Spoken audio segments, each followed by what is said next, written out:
Père évêque, vous avez depuis 3 ans engagé le diocèse dans la démarche diaconia.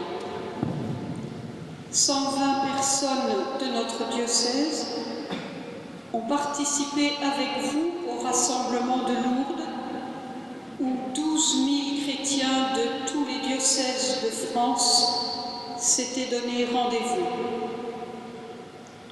Aujourd'hui, nous continuons le chemin pour un meilleur service du frère, guidés par la lettre pastorale que vous nous avez adressée en début d'année.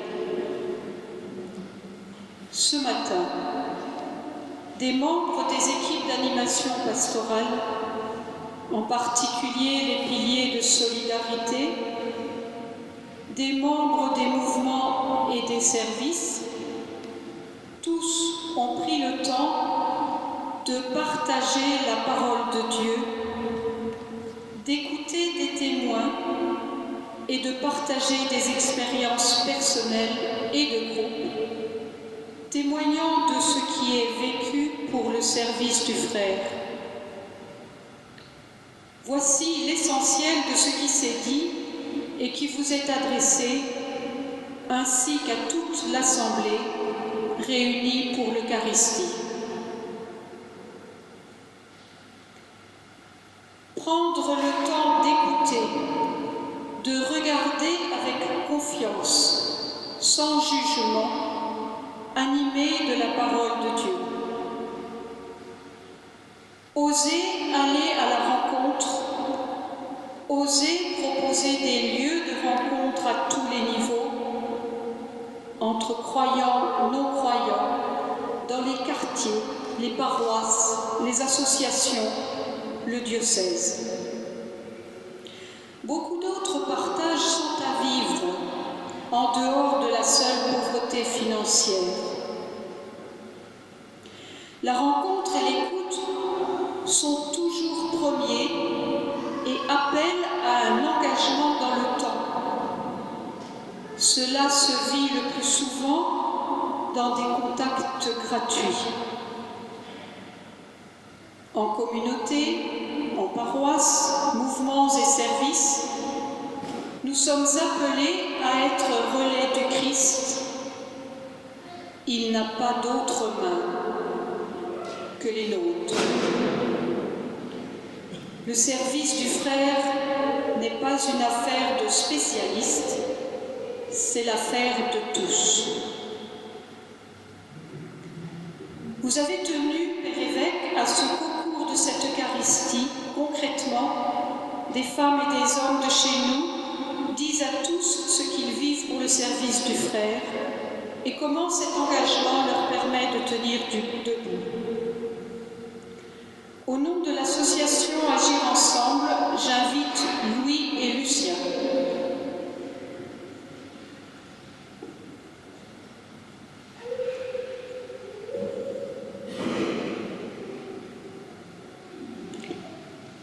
Habitant tous les deux le secteur de Pont-de-Roide, c'est à la suite de Diaconia 2013 que nous suivons avec un jeune au chômage, Lucien, la formation, accompagner et développer des projets de fraternité à la Faculté catholique de Paris. Une vingtaine de personnes venues de toute la France, dont la majorité en précarité participent à ces rencontres de 2 jours étalées sur une année. Notre projet sur Pont-de-Roide, Sortir de la précarité ensemble, est une des 17 réalisations retenues et suivies par l'équipe Diaconia 2013. Grâce à ce soutien, nous pouvons amener les personnes démunies à devenir acteurs de leur vie en leur permettant de créer l'association Agir Ensemble. Alors là, je vais demander à Lucien de nous dire ce que ça lui a permis de faire, de participer à la Fac de Paris et à l'association. Donc, j'ai pas l'habitude de parler devant tout le monde, je m'excuse d'avance. Donc moi je suis en situation de précarité, au chômage depuis un petit moment, et j'ai toujours la volonté de m'en sortir, mais s'en sortir avec un coup de pouce, c'est encore plus facile.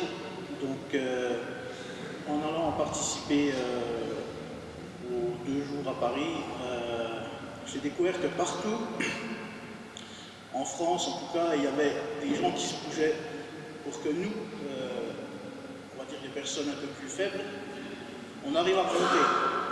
Et ça fait vraiment du bien de voir que c'est pas tout le temps la loi du chacun pour soi. Donc je vous remercie tous et je remercie tous les gens qui encadrent ce genre d'action, de le faire, même si ça vous apporte peut-être rien à vous, mais à nous ça nous apporte beaucoup. Donc merci.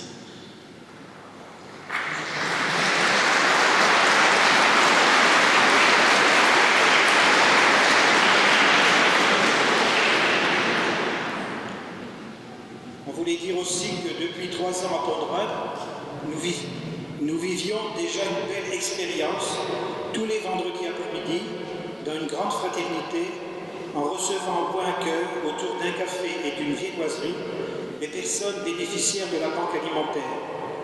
Puis le 28 décembre, on a fait un repas de Noël où 40 personnes démunies furent présentes et heureuses de participer à la confection des plats. Mais il nous manquait encore quelque chose. Tout en continuant ces rencontres depuis le début, nous voulions que les pauvres accueillis puissent vivre en hommes et en femmes debout grâce à différentes actions qu'elles mèneraient ensemble. La création de l'association le permet et l'idée semble avoir passé puisqu'au cours d'une rencontre préparatoire, l'un d'eux a dit « Nous étions endormis et tu nous as réveillés ». C'était bien le but du projet. Nous voulons dire aussi qu'à la suite de Diaconia 2013, une personne du point accueil venue à Lourdes participe régulièrement à notre groupe de partage de la parole Espérance et qu'elle y a bien trouvé sa place. Qu'un couple et son gamin, tous en grande difficulté, ont assisté à la messe des jeunes de 35 à 45 ans samedi soir à Vermontant, événement qu'ils n'avaient jamais vécu depuis leur mariage et qui leur a donné un peu d'espoir. Je voulais dire aussi en mon nom, puis au nom d'Arlette, que depuis toujours dans notre famille, nous pensons que le Christ est présent dans tout homme et toute femme rencontrés, surtout quand il vit la pauvreté. C'est ce que nous efforçons de partager ensemble, malgré la faiblesse de nos moyens. C'est aussi ce qui nourrit notre foi. Merci.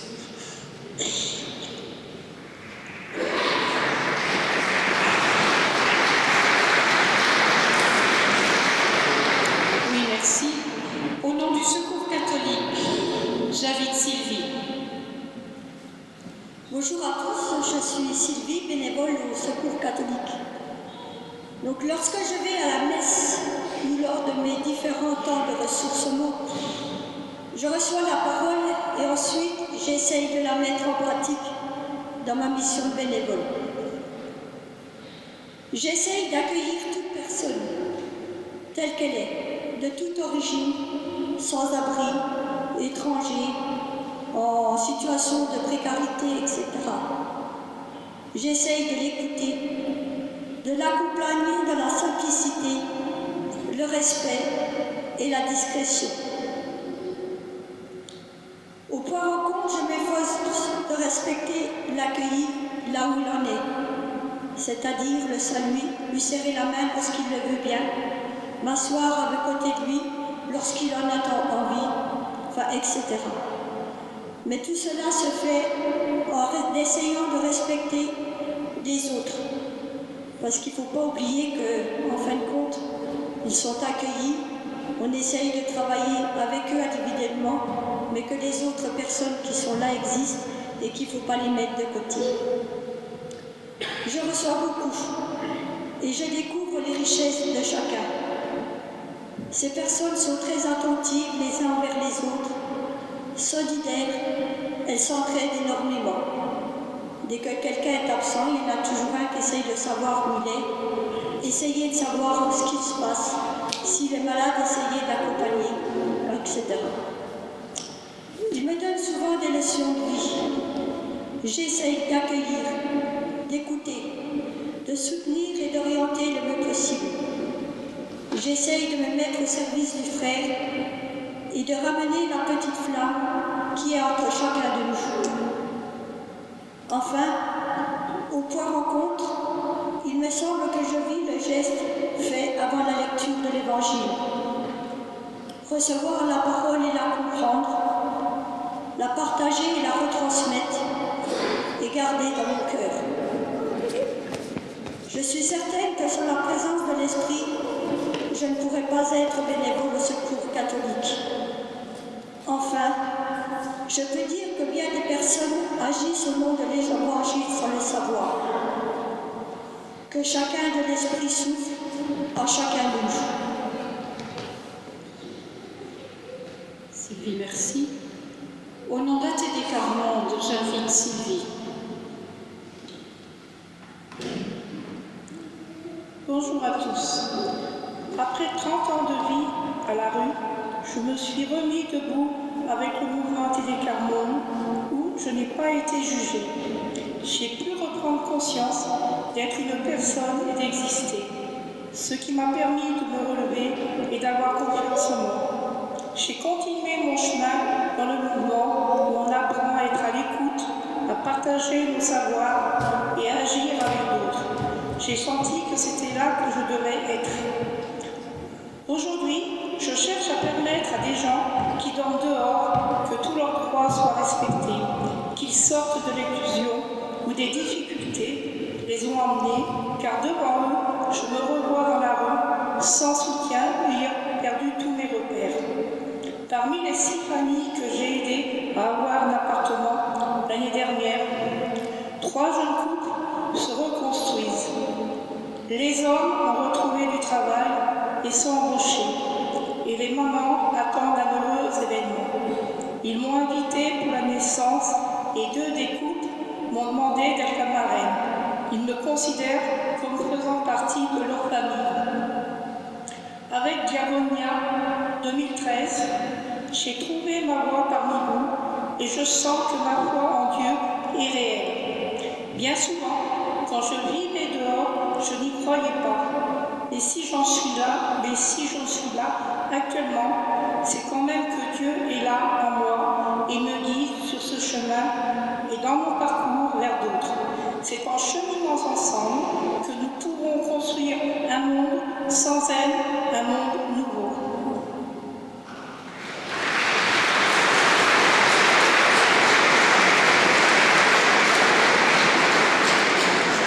Sylvie, merci. Au nom du service évangélique des malades, j'invite Monique. Bonjour à tous. Donc, j'invite la paroisse Notre-Dame de la Paix. Je fais partie du service évangélique des malades. Nous avons commencé à 2, maintenant nous sommes une vingtaine pour visiter les gens seuls, les gens malades, les gens après un deuil. Quand le prêtre de la paroisse m'a demandé en 2003 de former un groupe pour Montenoy, j'ai dit oui sans hésitation. Aujourd'hui, je suis amenée à réfléchir sur ce qui m'a fait dire ce oui. Sur la force qui me pousse, sur les chemins de ma foi, m'a fait suivre sur les tournants de ma vie qui a pris. Je ne peux m'empêcher de penser aux compagnons d'Emmaüs sur leur chemin d'espérance et de joie. La même espérance et la même joie me font avancer. Pour moi, il n'y a pas de hasard. Mon enfance dans le monde ouvrier, au milieu des cités, mes parents solidaires et attentifs aux besoins des autres, mes origines paternelles qui ont amené ma famille à suivre la route des migrants, le courage et la volonté qu'il leur a fallu déployer, ma rencontre avec Bernard, mon mari, tout juste rentré d'Algérie, la confiance entre nous, notre entente totale malgré nos 2 modes de vie, ouvriers et paysans, différents à l'origine. Notre implication dans la vie communale mon engagement à l'hospitalité de Lourdes, aux côtés de Dominique Sornin, qui est frère missionnaire des campagnes. Mes rencontres et mes amis ne sont pas le fruit du hasard. Mon oui à la suggestion du prêtre est arrivé au moment où mon mari était mourant. Mon entrée au SEM a été un bienheureux concours de circonstances et un challenge que j'ai relevé avec d'autres amis. Ça nous rend heureux. Un exemple, au cours de l'Avent, nous avons été amenés avec le SEM et un membre de la communauté à porter la communion à une malade. La force et la confiance de cette malade a rejailli sur moi et m'a permis de dépasser mes soucis et mes peines. Ma foi me fait vivre et avancer malgré les détresses et les difficultés que je rencontre. Elle me permet de me dépasser.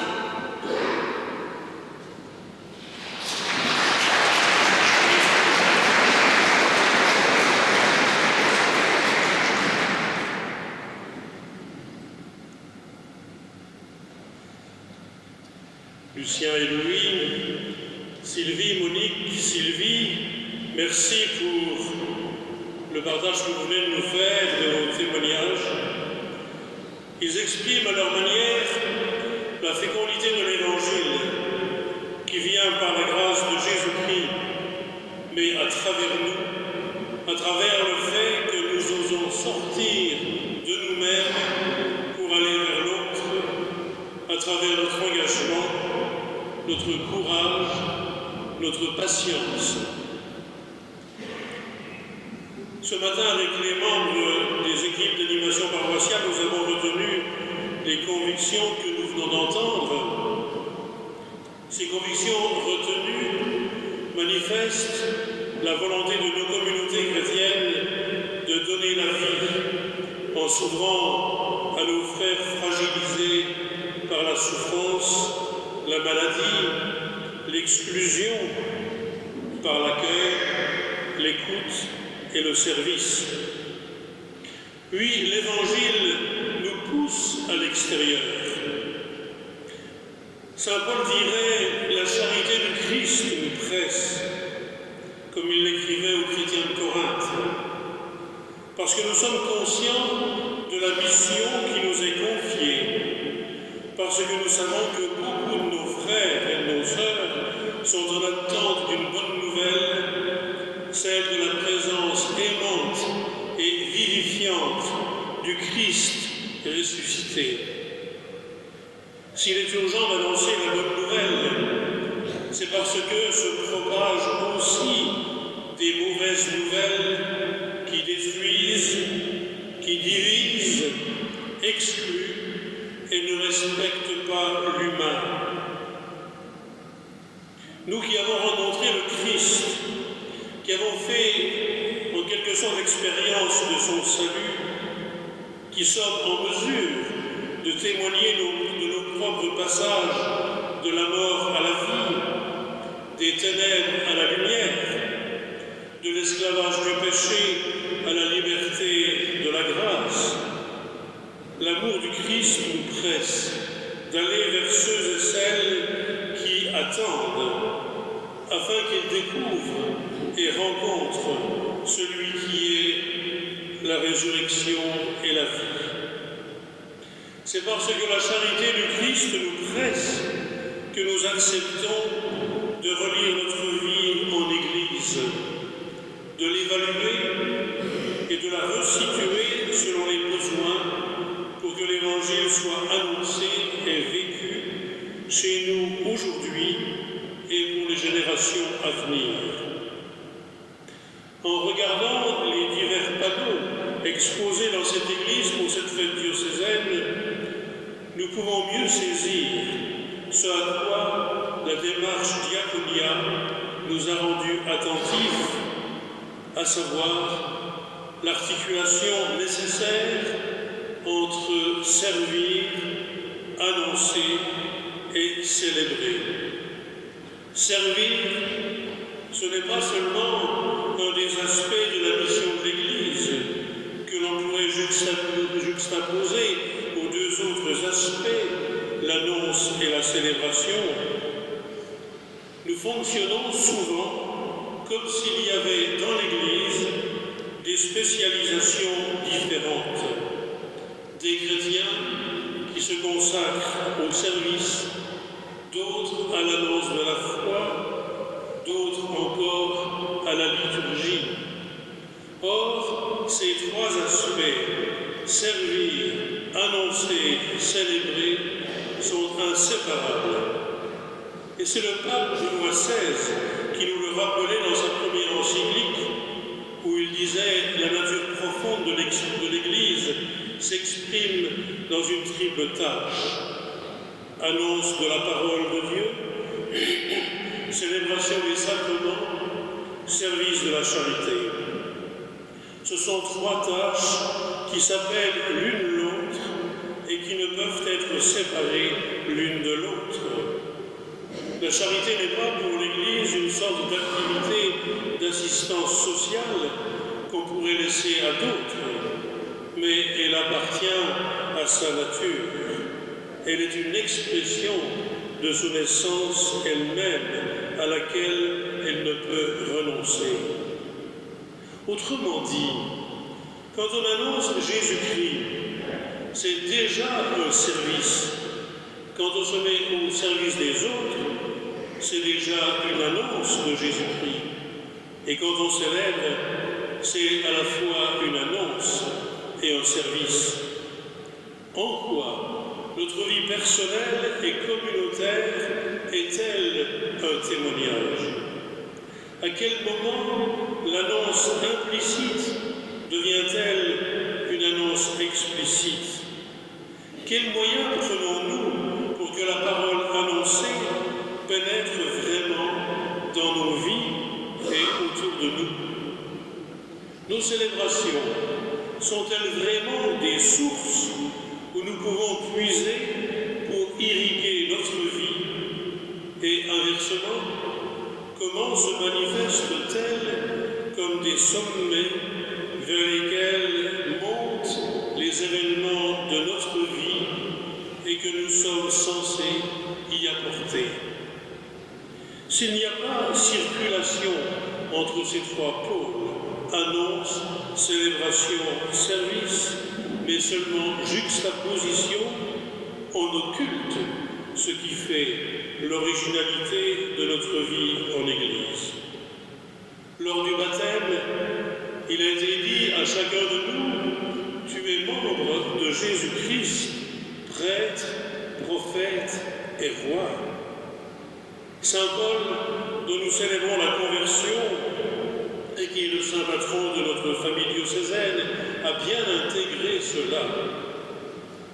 De fait, s'adressant aux chrétiens de Corinthe, il les encourage à être généreux envers leurs frères de la communauté de Jérusalem dans le besoin. Et il leur donne, pour les y aider, l'exemple des chrétiens de Macédoine qui, malgré leur extrême pauvreté, ont réclamé la grâce de participer à cette collecte. Et il leur rappelle la générosité de notre Seigneur Jésus le Christ, lui qui, pour vous, de riche qu'il était, s'est fait pauvre, pour nous enrichir de sa pauvreté. Je vous invite à accueillir le message que le pape François nous adressera au début du carême, début mars, où il nous rappellera que Dieu se révèle par la faiblesse et la pauvreté. À chaque époque et dans chaque lieu, Dieu continue à sauver les hommes et le monde grâce à la pauvreté du Christ qui s'est fait pauvre dans les sacrements, dans sa parole et dans son Église qui est un peuple de pauvres appelés à regarder la misère de leurs frères, à la toucher, à la prendre au sérieux et à travailler concrètement pour la soulager. La misère ne coïncide pas avec la pauvreté. La misère est la pauvreté sans confiance, sans solidarité, sans espérance. Et la misère se conjugue en misère matérielle, en misère morale et en misère spirituelle.